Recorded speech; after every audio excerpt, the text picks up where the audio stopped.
बल्कि हो ही नहीं।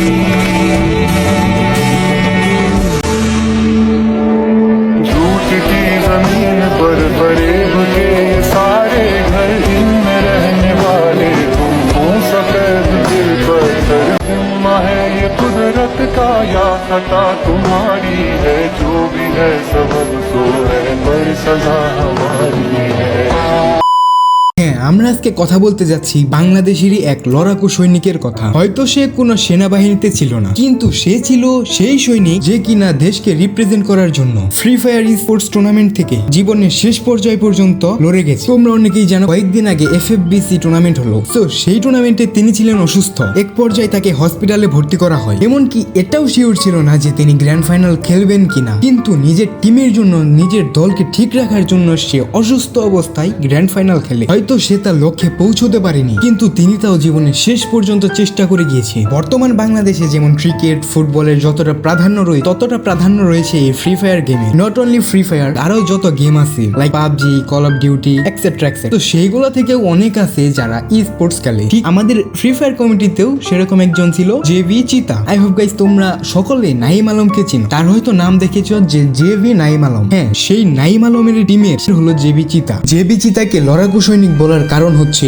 সে যখন অসুস্থ হয়ে পড়ে, সে অসুস্থ হয়েও থেমে থাকেনি, নিজের দলের জন্য চলে আসে FFBC টুর্নামেন্টের গ্র্যান্ড ফাইনাল খেলতে। কিন্তু ভাগ্যের কি নির্মম পরিহাস, সেইখানে তারা হয়তো চ্যাম্পিয়ন হতে পারেনি, কিন্তু তারা রানার্স আপ হয়েছে। কিন্তু তার মনে এটাই আক্ষেপ যে তারা চ্যাম্পিয়ন হতে পারলো না। সে হলো এমনই এক যোদ্ধা যে কিনা নিজের দলের জন্য অসুস্থ অবস্থায় খেলতে এসেছে। সে এমন এক শারীরিক অবস্থায় খেলতে এসেছে যে শারীরিক অবস্থায় কোনো স্বাভাবিক মানুষ বিছানা থেকে উঠতে পারে না। তাও সে লড়ে গেছে তার দলের জন্য, নিজের দেশের জন্য, নিজের কমিউনিটির জন্য। সকল কন্টেন্ট ক্রিয়েটরদের মধ্যে যখন একটা টুর্নামেন্ট হলো, সেইখানে এই জেবি চিতা ছিল ইটস কাব্বর দলে। ভাগ্যের কি নির্মম পরিহাস, তারা সেখানেও চ্যাম্পিয়ন হতে পারে নাই, সেই রানার্স আপই হয়েছে। কিন্তু যখন তার চ্যাম্পিয়ন হওয়ার সুযোগ আসলো, তখন সে অসুস্থতার কারণে সেই রানার্স আপই হতে হলো। কিন্তু সে ছিল একজন সাহসী গেমার, অদম্য ইচ্ছা শক্তি দিয়ে সে আজকে এই এত দূর এসেছিল। কিন্তু উপরওয়ালার ইচ্ছায় তার আর এগিয়ে যাওয়া হলো না, থেমে যেতে হলো তাকে এখানেই।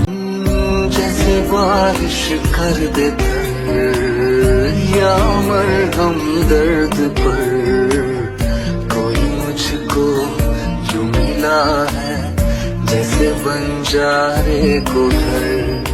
হয়তো আমরা জেবি চিতার মতো আরো অনেককে পাবো, কিন্তু এই জেবি চিতাকে আর পাবো না। সে চলে গেছে না ফেরার দেশে। তো যারা জেবি চিতার হেটার্স ছিলে, তো সকলের কাছে একটাই অনুরোধ, হয়তো সে বেঁচে থাকতে অনেক হেট দিয়েছ, সে যেহেতু এখন আমাদের মাঝে না, তাই সকলে সৃষ্টিকর্তার কাছে এটাই প্রার্থনা করো সে যেন ভালো একটা জায়গায় স্থান পায়। হয়তো সে বেঁচে থাকলে বাংলাদেশকে রিপ্রেজেন্ট করতো, বাংলাদেশের ই স্পোর্টস কে আরো অনেক দূর নিয়ে এগিয়ে যেত, কিন্তু সেটা আর হলো না। আজকের ভিডিওতে no intro no outro, just এতটুকু বলতে আসছিলাম যে যখন ঘুম থেকে উঠে শুনলাম যে জব ব্রেকার্স এর জেবি চিতার আমাদের মাঝে নেই, ভাই তখন আমি বিশ্বাস করি নাই। যখন আমি ফেসবুকে তাদের অফিসিয়াল পেজ থেকে পোস্টটা দেখলাম, ভাই বিশ্বাস করো মনে হলো আমি আকাশ থেকে পড়লাম। তাহলে কি সত্যি আমাদের মাঝখান থেকে একজন লিজেন্ড হারিয়ে গেল? সো আমরা সকলেই জানি ম্যান ইজ মর্টাল। আমরা মানুষকে সারা জীবন বাঁচিয়ে রাখতে পারবো না, হয়তো আমরা নিজেরাও একদিন মরে যাব, কিন্তু নিজেকে এমন ভাবে গড়ে তুলতে হবে যাতে মানুষ মরে যাওয়ার পরেও তাকে মনে রাখে। ঠিক এর একটা উদাহরণ হলো জেবি চিতা। মনে করো কোনো একজন সাধারণ মানুষ আজকে মারা গেল, মানুষ তাকে দুদিন পরেই ভুলে যাবে,